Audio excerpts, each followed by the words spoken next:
Hello everyone, the greatness class में आपका स्वागत है। मैं उदित फिर से हाजिर हूँ आपके लिए एक नई 10 क्वेश्चनों की सीरीज लेके, जिसमें हम क्वेश्चन के साथ उसके कॉन्सेप्ट भी डिस्कस करेंगे।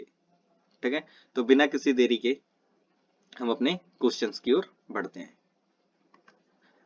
तो पहला क्वेश्चन है जिसमें हमें एरर बताना है अगर किसी पार्ट में है, अदरवाइज हमें नो एरर पे क्लिक करना है।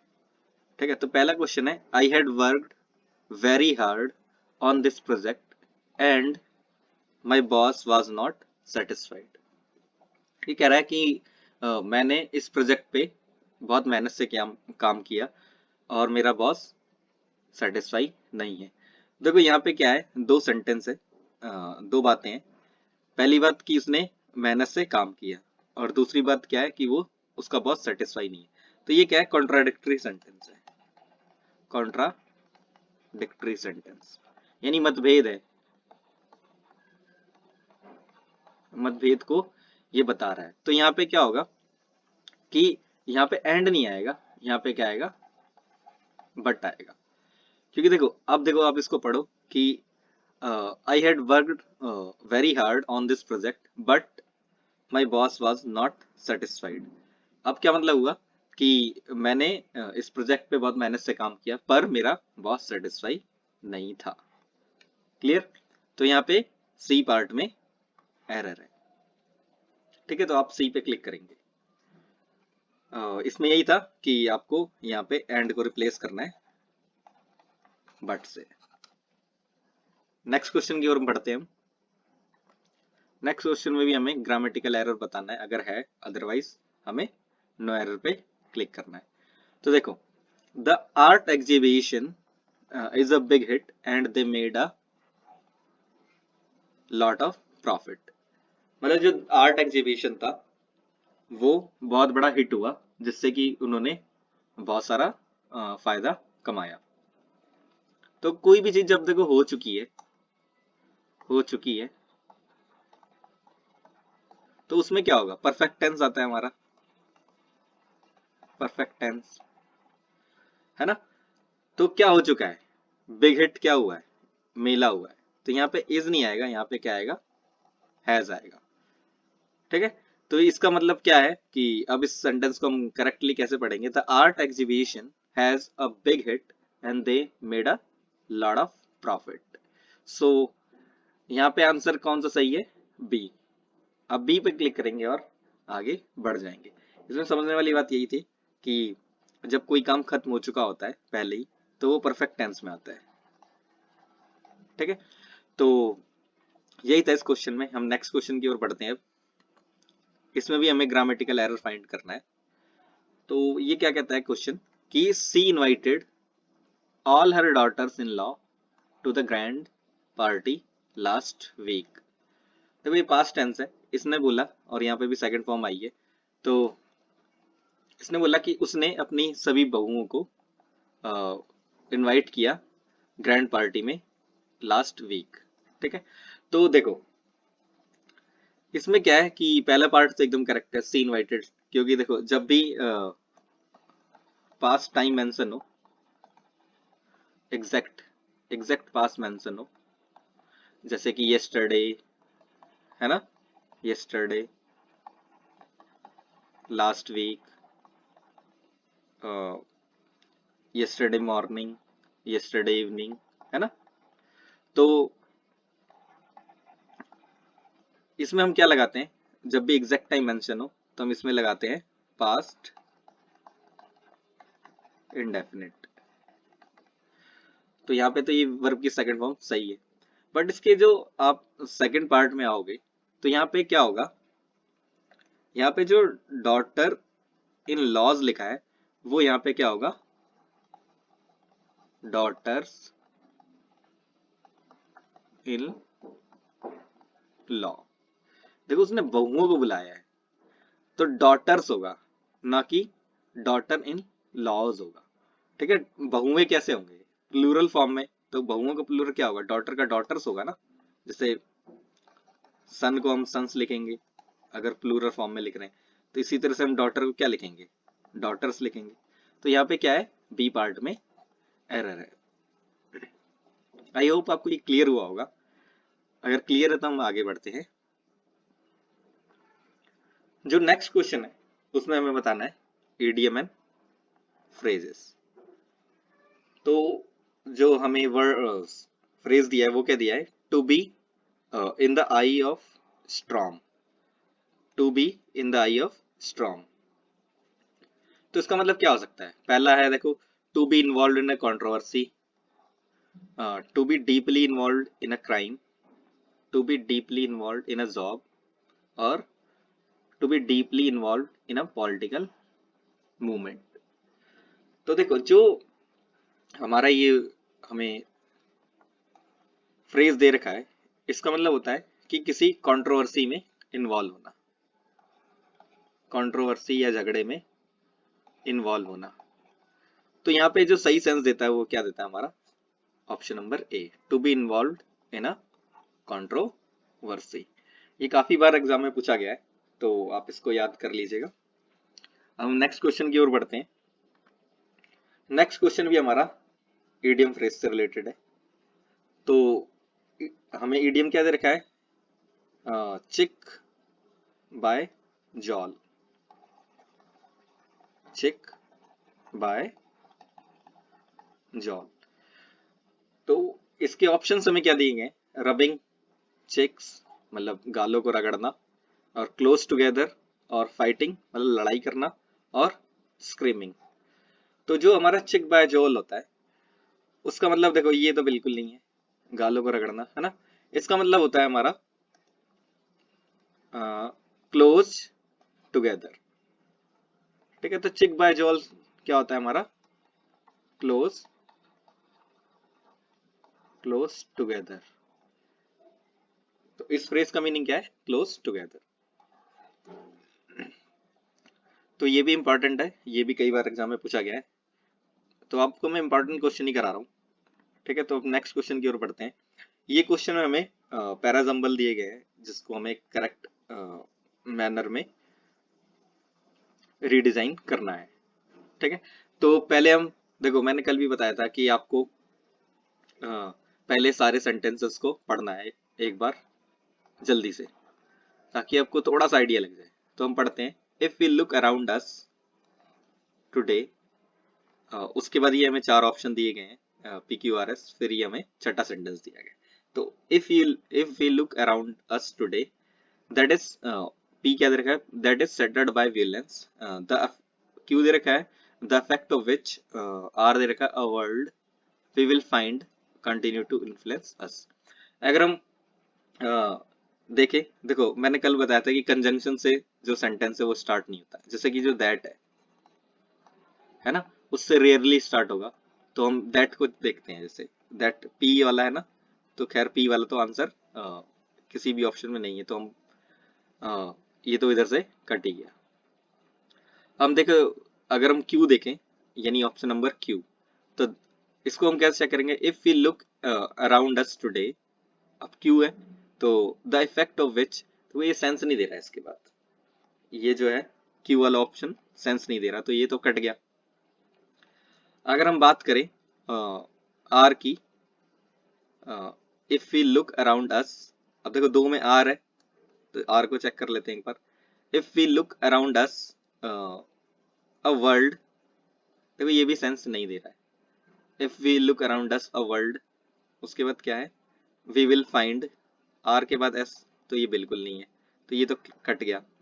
अगर हम इसको देखें डी वाले को, if we look around us a world, इसके बाद पी है तो if a world that is settled by violence, the effect of which we will find. देखो यहाँ पे ये क्यू और एस में सेंस नहीं है, तो ये भी हमारा ऑप्शन कट गया। तो अल्टीमेटली हमारा जो सही आंसर है वो क्या होगा, ए, यानी SRPQ। देखो हम इसको चेक कर लेते हैं, इसको हम चेक कर लेते हैं। देखो तो पहले हम इसको थोड़ा सा रफ कर लें ताकि आपको क्लियर हो।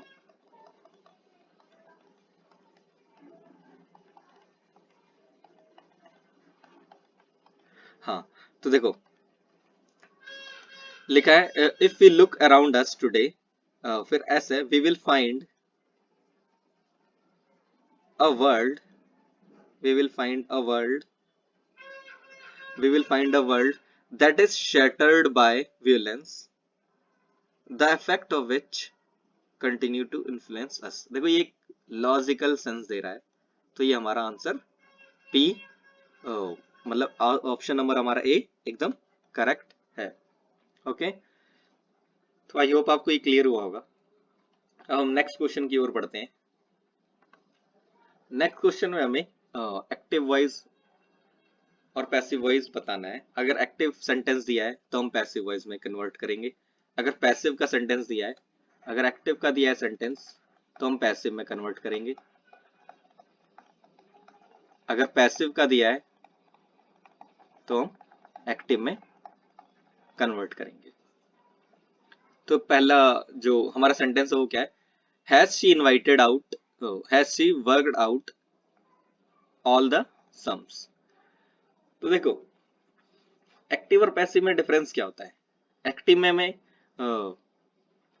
जो हमारा पैसिव वॉइस होता है उसमें हमें हमेशा वर्ब की थर्ड फॉर्म दिखेगी। तो देखो यहाँ पे वर्ब की थर्ड फॉर्म ये रही है ना, बट इसमें क्या होता है हमारा बाय प्लस सब्जेक्ट भी आता है। तो यहाँ पे बाय का तो कोई बाय का तो कोई सेंस है नहीं, और ना ही बाय इन्होंने लिखा है बाय प्लस सब्जेक्ट, तो ये इससे हमें क्या पता चला कि ये सेंटेंस एक्टिव है। मोस्ट ऑफ द केसेस में ऐसा ही होता है, ठीक है, समटाइम्स ये डिफर करता है। तो देखो ये वैसे भी इंटेरोगेटिव सेंटेंस है प्रेजेंट इंडेफिनिट का। देखो ये हैज लगा है, has she worked out all the sums, मतलब क्या उसने सारे सम्स जो थे वो कर लिए। तो देखो जो हमारा एक्टिव पैसिव होता है उसमें टेंस चेंज नहीं होता है ना, उसमें टेंस चेंज नहीं होता। तो हम क्या करते हैं, और जो इसकी इंटेरोगेटिव की फॉर्मेशन होती है वो भी ऐसे ही होती है कि पहले हैज या हैव ही आएगा, मतलब जो भी हमें हेल्पिंग वर्ब दे रखी है तो इसमें हमें हैज और मतलब जो परफेक्ट टेंस होता है प्रेजेंट परफेक्ट, उसमें हैज और हैव हेल्पिंग वर्ब आती है, तो इसमें इंटेरोगेटिव फॉर्म ही आएगा।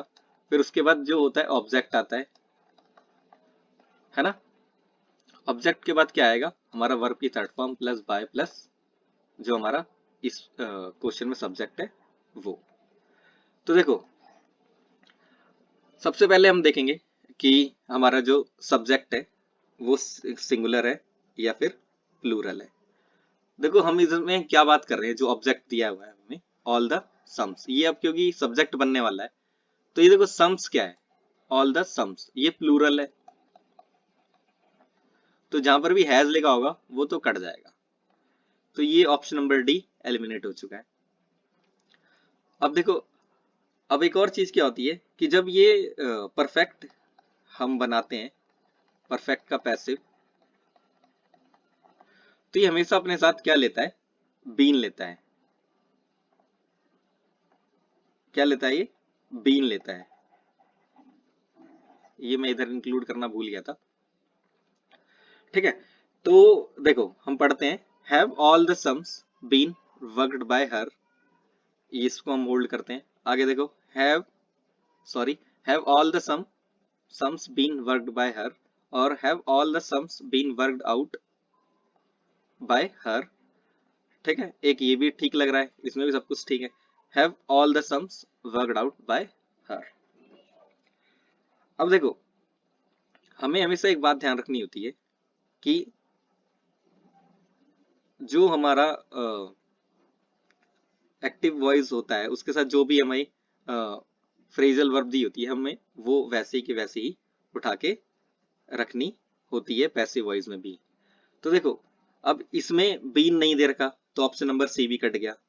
अब देखो ये दो ऑप्शन है जो दिख रहे हैं कि हो सकते हैं, बट देखो इसमें जो ऑप्शन नंबर ए है, ऑप्शन नंबर ए में क्या डिफरेंस है कि इन्होंने बीन लगाया वर्ग लगाया, बट यहाँ पे देखो आउट जो मेंशन था, मैं थोड़ा सा इसको क्लियर कर दूं आपको।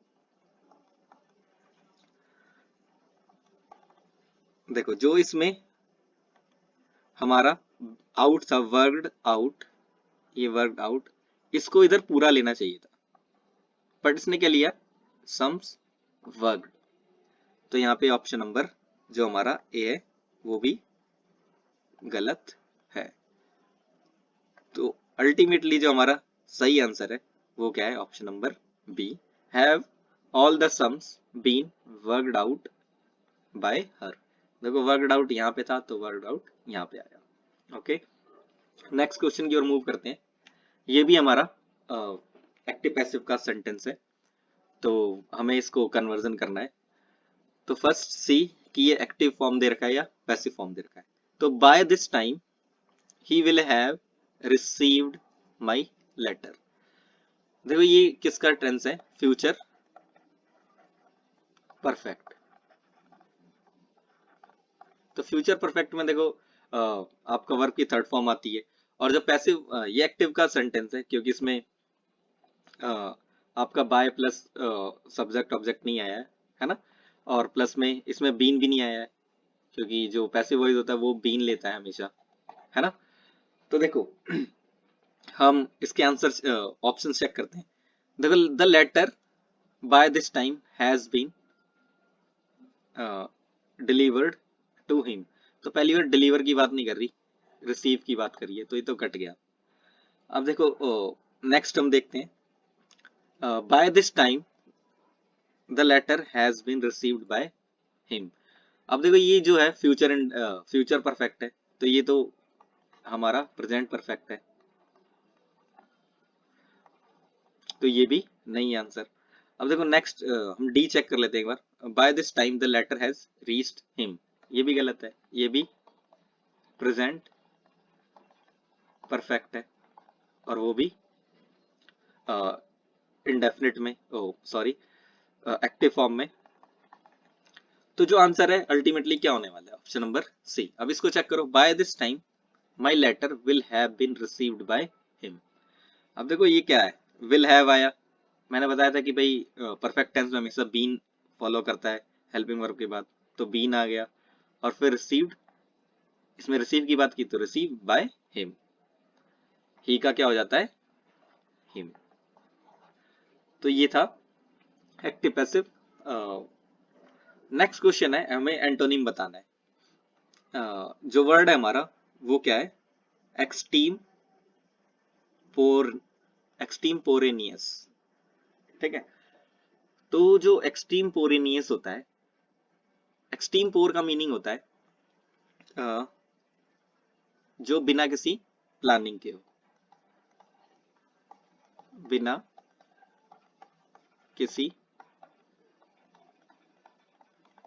प्लानिंग के होना, है ना। तो देखो इसका एंटोनिम बताना है यानी विपरीत बताना है, तो ऑप्शन नंबर ए प्लांट। देखो प्लानिंग, बिना किसी प्लानिंग के होना और प्लांट होना, तो ऑप्शन नंबर ए ही इसका राइट आंसर है। स्किलफुल तो क्या होता है, जिसके अंदर कौशल हो किसी चीज के अंदर का करने का। कन्फाइंड क्या होता है, कन्फाइंड छोटा समझ लो एक तौर से, है ना, कुछ इस सेंस में होता है, काम मतलब शांत होता है, ठीक है। तो यही थे क्वेश्चन, बट मैं आपके लिए एडिशनल कुछ वर्ड मीनिंग लाया हूँ जिसको आपको जरूर जानना चाहिए। अगर आप जानते हैं तो ये बहुत अच्छी बात है, अदरवाइज आपको मैं इनके मीनिंग बताता हूँ। तो देखो पहला वर्ड है हमारा आर्डुअस। आर्डुअस का मतलब होता है हार्ड, या फिर हिंदी में कठिन, ठीक है। तो जो क्रीक होता है, नेक्स्ट वर्ड हमारा क्रीक होता है झरना। आई थिंक ये आपको नहीं पता होगा, है ना। तो थर्ड वर्ड जो है वो बताइए आप। ये है स्परियस। जो स्परियस होता है वो होता है फेक या नकली। ये बहुत बार एग्जाम में पूछा गया है ये वर्ड, तो इसको आप ध्यान रखेंगे। अब दो वर्ड है, शायद आपको दोनों पता होंगे, एक है इनेट और एक है पेंसिव। अगर नहीं पता तो मैं बताता हूँ। जो इनेट होता है वो होता है जन्मजात, जन्मजात प्रवृत्ति, यानी बाय बर्थ, जो आपके अंदर क्वालिटी है उसको। अब देखो, एक पेंसिव का मीनिंग क्या होता है? पेंसिव का मीनिंग होता है कि आप इसको आप कह लो कि आप डीप थॉट कह लो इसको, कि डीप थॉट मीन्स गहरे विचार में मग्न होना। ये क्या कहलाता है? हमारा पेंसिव। तो इतना ही था आज की क्लास में। आई विश कि आपको ये क्लासेस पसंद आ रही होंगी। अगर आपको ये क्लासेस पसंद आ रही हैं तो प्लीज़ हमारे चैनल को सब्सक्राइब कीजिए और वीडियो को लाइक कीजिए, जिससे हमें भी मोटिवेशन मिले, ताकि हम आपके लिए और अच्छी अच्छी वीडियो बना सकें। Thank you.